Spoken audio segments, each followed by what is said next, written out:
Bill Tankersley, the head of the standards and practices at CBS at that? No, not at that time, but he did come in a few years later. That was one of my favorite relationships with You're Bill being Tankersley. sarcastic. No, no, no, no. I mean, quite, no, not sarcastic at all. But he was a censor.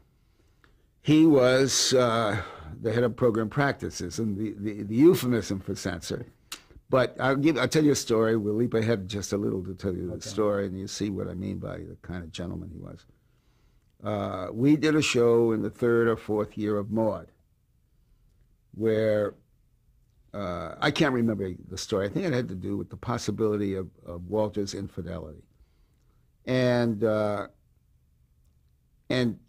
we wrote it winding up with Maude looking at Walter and saying at the very end, "You son of a bitch," and they embraced.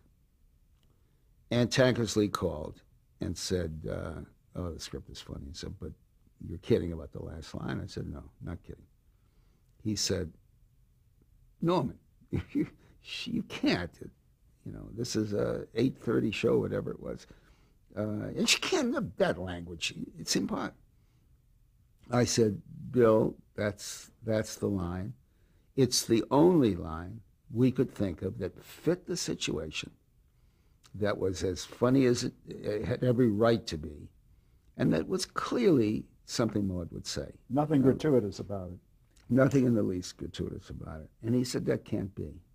Anyway, after a considerable talk, I said to him, "I'll tell you what we'll do." Because I knew him by then. I knew he was a dead honest man. And I said, "If you can come up with a line for Maude, I don't even have to agree with you. But if you can look me in the eye and say, 'Norman, this is every bit as good as you son of a bitch. Every bit is right. Every bit is effective. I'll do it." He said, "Even if you don't have to agree with me? If you don't agree with me?" I said, "Yes, but the condition is that you have to look at me, in all honesty, from Bill Tankersley, and say, 'I think it's every bit as good,' and I'll do it." And I really knew when we hung up I had him, because he did call back a couple of days later and he said, "Son of a bitch." I can't think of anything, but you can't. I said, "Bill, I'm taking you at your word, and I couldn't value you more for your honesty." And we said, the show went on the air. There wasn't one state that seceded from the Union. Right. There was no big deal, no fuss. It was dead right.